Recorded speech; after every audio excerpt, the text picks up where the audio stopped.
in the family structure as well. We're going to look a little bit about that today. But we make much of the ladies, and we need to do so, to be quite honest, because we love them and we're proud of them. But it's Father's Day today, and I want to exalt the man side of the family structure.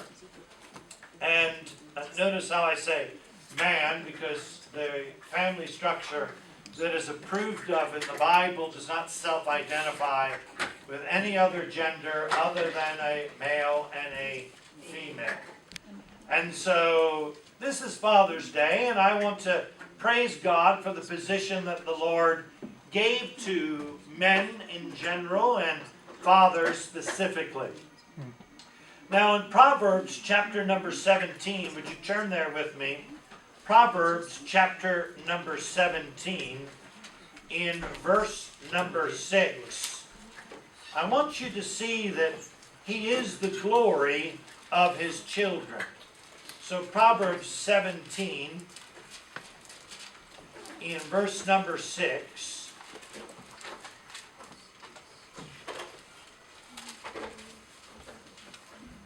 The Bible says, children's children are the crown of old men, and the glory of children are their fathers.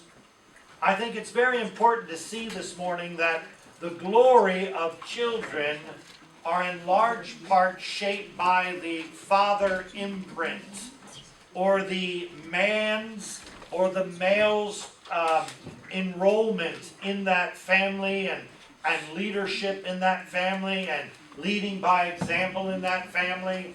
And so the Father's Day is a time to kind of lift up this position in chapter 16 and verse number 7, because children's children, you know what that is? That's the grandchildren, are the crown of old men, and the glory of children are their fathers. Very early in life, children start to imitate both the mother and the father. And they'll do so in the way they walk. They'll do so in the manner of which they say certain things. I looked at my granddaughter this week, and she has a scowl. She has a laser look. And when she doesn't get her way, she does this. She pouts, and she just reminds me of her mother when she was a baby. Are you all with me? And so, Father's Day, though, I want to point out that the Scriptures do say that there is a glory that the children exhibit, and the glory is because of an involved fatherhood. Why is the American culture taking such a deep dive down a very dark ledge? It is because there are so many families. Do y'all know this? Y'all know this. So many families growing up without a father in their lives. And so therefore the glory of the child, according to the Scriptures, is suspect then. And in many cases there's no glory from that child. It's just the opposite. The child has such a hard time growing up. And so, dads, you are very, very important to the lives of your families, especially to the lives of your children. And that if you must understand that also in 1 Corinthians, that fathers are not just the glory of their children's, but if you go to 1 Corinthians chapter 11, sit up, wake yourself up, no sleeping, I know you're tired. I don't know why you're tired, but your eyes are fluttering. Like someone told me here, the breaks, I think it was Shanti, you said something about how when you went in for the surgeries, they told you that they were just going to make you sleepy. What was it? What did you say about? They just put the medication in my IV, and they said, just go to sleep right now. And then when you woke up, the surgery was done. Yeah, they were like, wake up. But we don't want that. We don't want you to wake up and, oh, the message is over. I felt like I was having an anesthesia. Oh, it felt so good to let the eyes flutter. and your head go back, especially if you're sitting against the wall, because the head can be positioned properly, and you would never know you're sleeping. I used to practice sleeping with my eyes open in Bible college, and it actually worked. That's scary. Now, we're in 1 Corinthians, chapter number 11. I'm just doing a little bit of I haven't given you any points yet. 1 Corinthians, chapter number 11, in verse number 13. Fathers are very important. And I say that in verse number 3, we see one of the additional reasons why. So in 1 Corinthians chapter 11 and verse number 3, but I would have you, let me read that. But I would have you know that the head of every man is who? Christ. And the head of the woman is what? Yeah. Oh, and boy, that just doesn't go over too well in this culture. Y'all understand that. And I'm going on record. I love my wife. I love women because of how important they are to the infrastructure of this sane world that we live in. We've got to be careful because when I was growing up, I'll be honest with you, men's viewpoints of women were very derogatory. We're talking about 40 years ago. It's totally changed today, and changed for the better, and continuing to change for the better, with opportunity and all these things, these cultural things like equal pay, and all these things are getting better. But I think that when it comes down to the teaching this morning, I have no problem with the sequence that God has put in place here. He said in verse number 3, but I would have you know that the head of every man is Christ, and the head of every woman is the man, and the head of Christ is who? God. Is God. And so, fathers are to be the spiritual leaders, and it's very important as we go, as goes the father, so goes the home. In the Pentecostal charismatic movement, who's the predominant leaders and attendees in the church? Now, I'm not saying this just to say it's true, it's women. Women have chief leadership positions, and the Pentecostal and the charismatic movement, many of the husbands do not attend the services, just like in Baptist churches. Many of the husbands don't attend the services. I'm not trying to point one out, I'm just trying to show you that there is a spiritual edge or sharpness to how important it is that the man in that family is involved in spiritual matters, and all God's people said, amen. It's so true. Weak fathers equals weak homes. Strong fathers equals strong homes. Spiritual fathers equals spiritual homes. Little prayer equals little results. Much prayer equals big results. Not too difficult to follow the Christian faith. It is not rocket scientist. Now, we as fathers, though, need to take that responsibility very seriously. The wife is willing to give that headship up, and America needs men who are born again with a strong spiritual backbone and a coachable spirit. And like Pawan, you demonstrated, Pastor, I don't play piano, but that's what you want. I'm ready. That kind of a spirit. Only time and eternity will show the importance of men in both the family and the work of the Lord. I'm taking a few familiar passages about Joshua this morning. One of the greatest, would you agree with me, arguably one of the greatest men in the Bible, Joshua. And so the man chose to replace Moses and lead the children of Israel to the promised land was this man named Joshua. And in our text we find that wonderful testimony of Joshua, where Joshua says, as for me and my house, we will what? We will serve the Lord. I'm going to take this off before I pass out. And let's get into a few points here this morning. Point number 1 about fatherhood. Joshua is well known in the Bible for his unwavering faith. For his unwavering faith. Now let's go back to Joshua and look at chapter number 10 in verse number 12. So Joshua is well known in the Bible for his unwavering faith. His unwavering commitment. This fearlessness in battle. Joshua chapter number 10 in verse number 12. Then spake Joshua to the Lord in the day when the Lord delivered up the Amorites before the children of Israel. And he said in the sight of Israel, Sun, stand thou still upon Gibeon, and thou moon in the valley of Ajalon. And so here we find that Joshua is well known in the Bible for his unwavering faith. The scriptures tell us that he commanded that the sun would stay lit and that the moon would keep its glow for the evening on certain parts of where the battle was being taken care of. And Joshua was a man of God. And so being a good father takes a preparation before you become one. Let me say that again. To be a good father, it means to prepare before you actually become one. Now let's do a quick little parallel here. Assumption.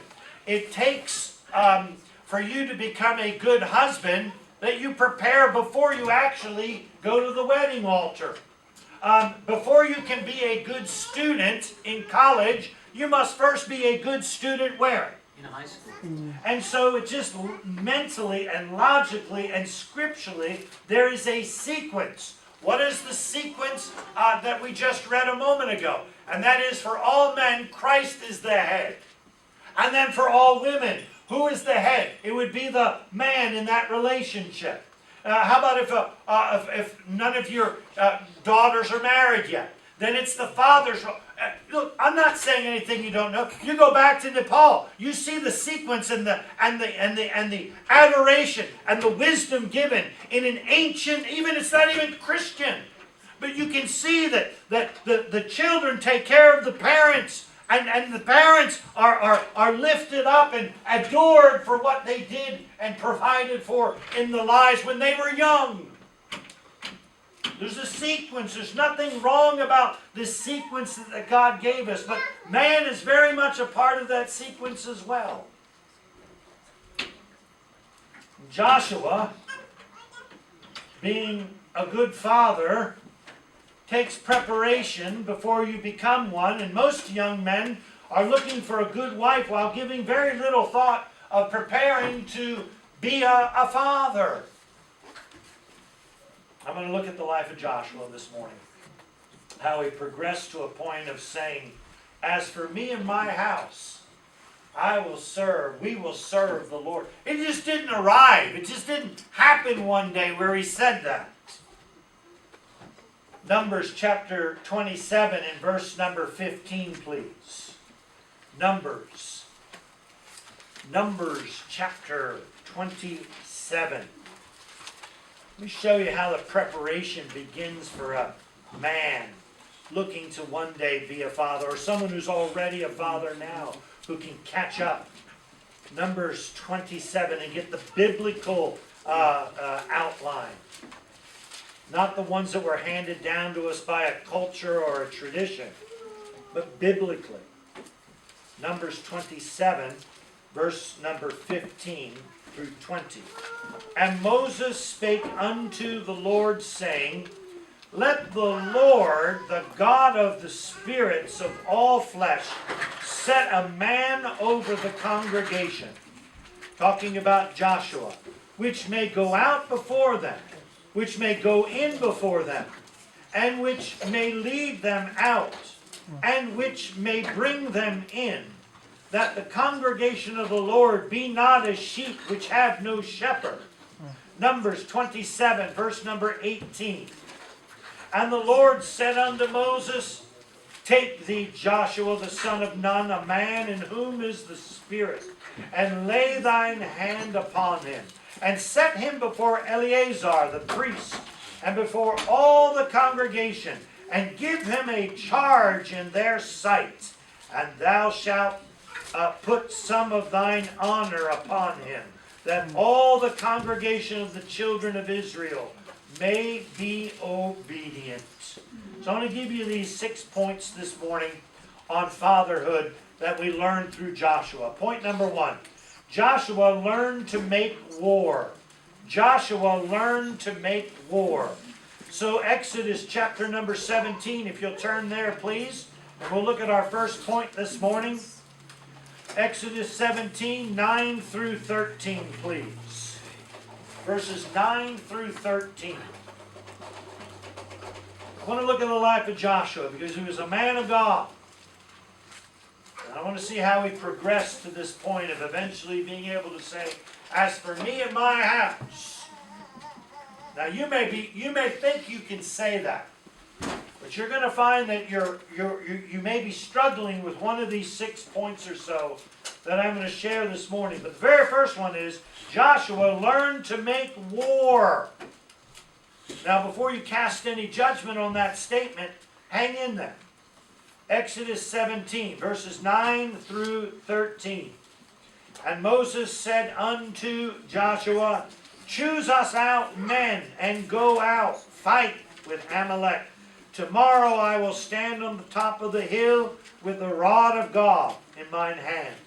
So Joshua did as Moses had said to him, and fought with Amalek. And Moses, Aaron, and Hur went up to the top of the hill. And it came to pass,